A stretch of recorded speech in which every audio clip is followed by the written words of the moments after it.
जलेबी, जिसे jalebi the everlasting taste of love के नाम से भी जाना जाता है, पुष्पदीप भारद्वाज द्वारा निर्देशित 2018 भारतीय हिंदी भाषा की संगीतमय रोमांटिक ड्रामा फिल्म है।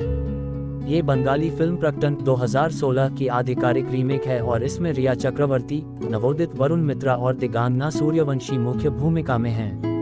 आयशा रिया चक्रवर्ती एक उभरती लेखिका और मुंबई की एक स्वतंत्र, प्रगतिशील महिला है जो अपनी आगामी पुस्तक पर शोध करने के लिए अपने दोस्त के साथ दिल्ली आती है। वह एक स्थानीय गाइड देव वरुण मित्रा से मिलती है और उससे प्यार करने लगती है। बाद में वह उसे प्रपोज करती है और वे शादी कर लेते हैं। कुछ महीनों के बाद आयशा को पता चला कि वह गर्भवती है। देव बेहद खुश है लेकिन आयशा अनिच्छुक है क्योंकि उसे लगता है कि वह मातृत्व के लिए तैयार नहीं है। देव उसे मना लेता है और वे दोनों खुश हो जाते हैं। उन्हें लगता है कि उनकी एक बच्ची हो सकती है जिसका नाम वे दिशा रखेंगे, जो देव और आयशा के नामों का मिश्रण है। दुर्भाग्य से आयशा का गर्भपात हो जाता है और देव की मां इसके लिए आयशा को दोषी ठहराती है। आयशा खुद को अपमानित महसूस करती है और देव को छोड़ देती है। कुछ दिनों बाद देव और उसका परिवार उसे वापस लाने की कोशिश करते हैं लेकिन वह वापस नहीं आती। वह देव से कहती है कि अगर वह उससे सच्चा प्यार करता है तो वह उससे कश्मीर में मिले, लेकिन देव नहीं आता है। 7 साल बाद आयशा ने अपनी दूसरी शादी तोड़ दी क्योंकि वह अभी भी देव से प्यार करती है। वह अपनी समस्याओं का सामना करने का फैसला करती है और दिल्ली की यात्रा करती है। रास्ते में उसकी मुलाकात अनु नाम की एक महिला और उसकी बेटी पुल्टी से होती है और उसे पता चलता है कि अनु देव की दूसरी पत्नी है। उसी ट्रेन में उसकी मुलाकात देव से भी होती है। यात्रा के दौरान उसे उसके साथ अपनी शादी की याद आती है।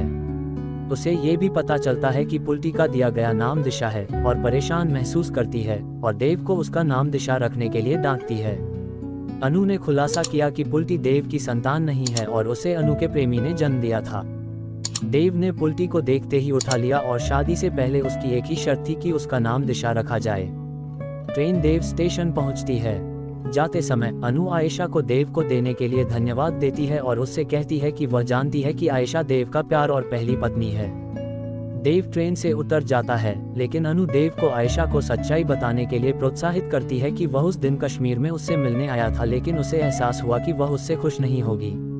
उसकी दुनिया उससे अलग है और वह उसे खुशी से अपना जीवन जीते और अपने सपने पूरे करते हुए देखना चाहता था। उसने खुलासा किया कि इसी वजह से उसने तलाक की कार्यवाही में जल्दबाजी की और उसके सामने एक बुरे व्यक्ति के रूप में सामने आया। वह उसे ये भी बताता है कि उसने उसका उपन्यास कई बार पढ़ा है। दोनों एक दूसरे को गले लगाकर रोते हैं। वह कहती है कि भले ही उनकी मंजिलें अलग अलग हैं, लेकिन उनका प्यार बरकरार है। देव आयशा से कहता है कि वह उसके अगले उपन्यास का इंतजार करेगा और वे 2 अलग अलग जीवन और 2 अलग अलग नियति जीने के लिए अलग हो जाते हैं। 1 साल बाद देव को आयशा की जलेबी नाम की नई किताब मिलती है जो उनकी प्रेम कहानी का लेखा जोखा है। जलेबी, जिसे jalebi the everlasting taste of love के नाम से भी जाना जाता है, पुष्पदीप भारद्वाज द्वारा निर्देशित 2018 भारतीय हिंदी भाषा की संगीतमय रोमांटिक ड्रामा फिल्म है। ये बंगाली फिल्म प्रकटन 2016 की आधिकारिक रीमेक है और इसमें रिया चक्रवर्ती, नवोदित वरुण मित्रा और दिगांगना सूर्यवंशी मुख्य भूमिका में हैं। आयशा रिया चक्रवर्ती एक उभरती लेखिका और मुंबई की एक स्वतंत्र, प्रगतिशील महिला है जो अपनी आगामी पुस्तक पर शोध करने के लिए अपने दोस्त के साथ दिल्ली आती है। वह एक स्थानीय गाइड देव वरुण मित्रा से मिलती है और उससे प्यार करने लगती है। बाद में वह उसे प्रपोज करती है और वे शादी कर लेते हैं। कुछ महीनों के बाद आयशा को पता चला कि वह गर्भवती है। देव बेहद खुश है लेकिन आयशा अनिच्छुक है क्योंकि उसे लगता है कि वह मातृत्व के लिए तैयार नहीं है। देव उसे मना लेता है और वे दोनों खुश हो जाते हैं। उन्हें लगता है कि उनकी एक बच्ची हो सकती है जिसका नाम वे दिशा रखेंगे, जो देव और आयशा के नामों का मिश्रण है। दुर्भाग्य से आयशा का गर्भपात हो जाता है और देव की मां इसके लिए आयशा को दोषी ठहराती है। आयशा खुद को अपमानित महसूस करती है और देव को छोड़ देती है। कुछ दिनों बाद देव और उसका परिवार उसे वापस लाने की कोशिश करते हैं लेकिन वह वापस नहीं आती।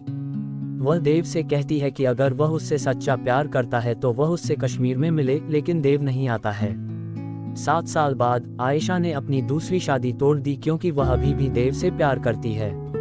वह अपनी समस्याओं का सामना करने का फैसला करती है और दिल्ली की यात्रा करती है।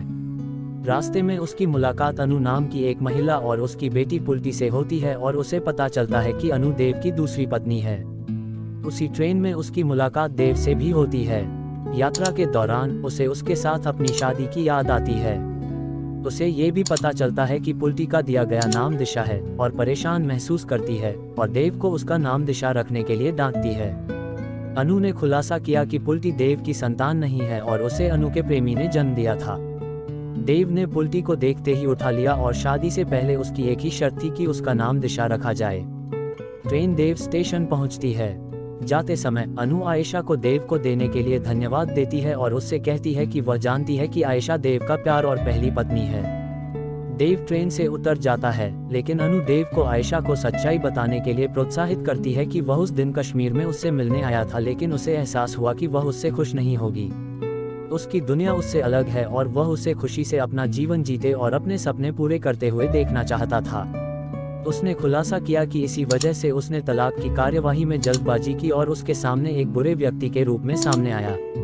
वह उसे ये भी बताता है कि उसने उसका उपन्यास कई बार पढ़ा है।